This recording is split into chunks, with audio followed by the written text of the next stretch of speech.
Santee don't visit the funeral homes, little buddy. Yeah, who are we talking about today? Marvin Murchins is my understanding. Marvin Murchins. Marv is my favorite character in the movie. I don't think another character in Home Alone makes me laugh more than Marv Murchins. He the comedy. Even before you get to the traps, Marv is just the goofball. He's a cartoon character. Marv is a buffoon. Yeah. He can't do anything on his own. I think Harry's very clearly the brains of the outfit. He's definitely the brains. And I would go as far to say, I think Marv idolizes Harry.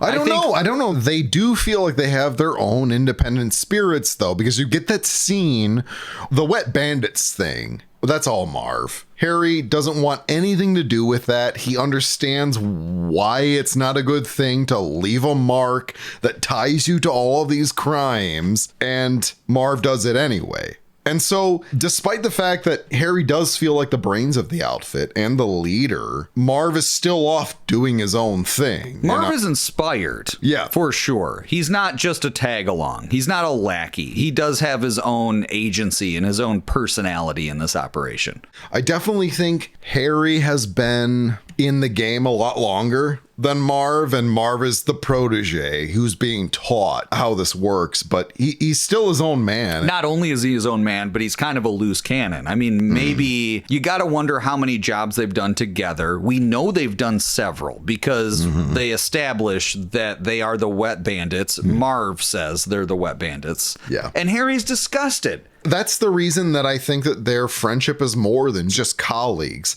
That's like an annoying brother thing to do. And that feels exactly where Marv is with Harry. He's the little brother who's annoyed, but he's attached to him. It feels like there really is a bond that's drawing them together, even though Harry is annoyed with Marv. I also love the other moment that he gets annoyed is at the Murphys' house when Marv is just destroying anything he can, you know, like this isn't just about robbery. And that I think comes back to the Wet Bandits thing, you know, it's not just about stealing things from people's house. It's about destroying their homes. I mean, like you think about how many months it's going to take to repair that flooded damage from the sink overflowing, and he's alone in the kitchen as he's cracking up while he's like flooding their sink. He's so delighted. Yeah. He's so happy with himself. He gets back to the van, and without saying anything, Harry already knows that he did it. Yep.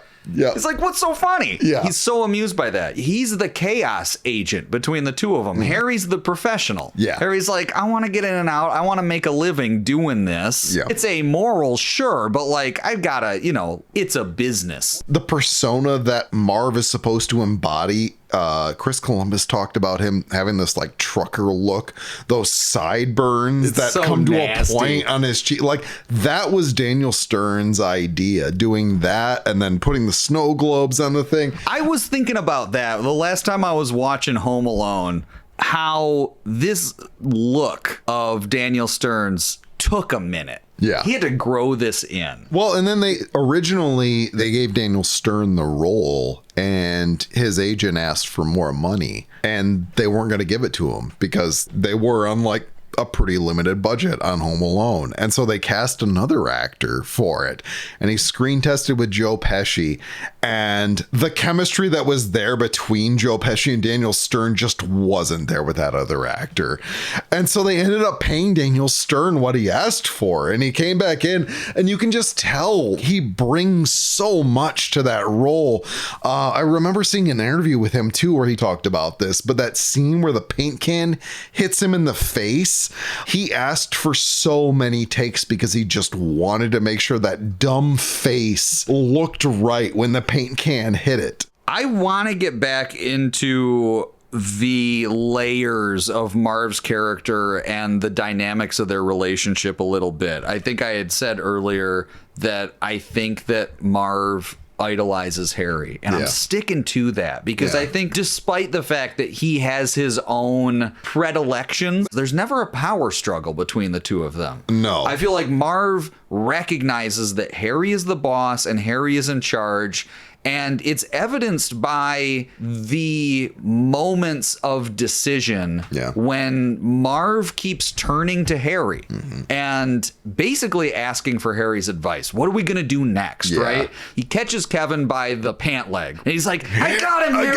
I got him. And that's all he's got. He's like, well, I'm incapable of I can't making a decision. Yeah, I can't do this myself. I need you to know that I got him. Yeah. And then very soon thereafter, right, when they catch him coming up from the Murphy's basement. Yeah. What are we going to do to him, Harry? What are we going to do to him, Harry? It's like, you tell me, Harry. So Marv is really always, he can't do it on his own. No.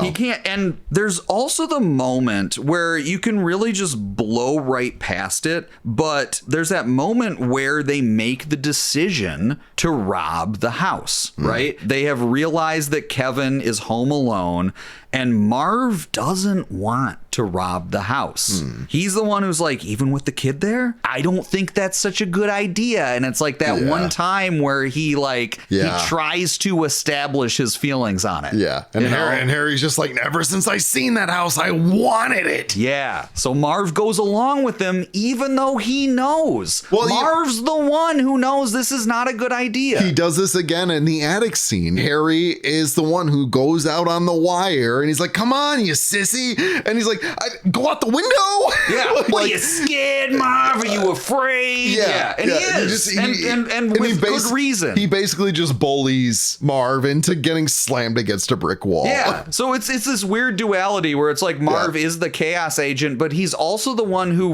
rightly knows when the risk is too great. Yes. He knows when to quit. Yeah. And Harry's wrath overpowers the logic of Marv. If they just listened to Marv and said, stop going after that house. If you really think about it, time and again, I mean, Marv, so many opportunities, Marv wanted to jump ship. Yep. Every single time along the way, Marv wanted to be like, let's cut our losses. There's always a better, easier house someplace else. Yeah. But the McAllisters is solely Harry's obsession. And Marv's just along for the ride.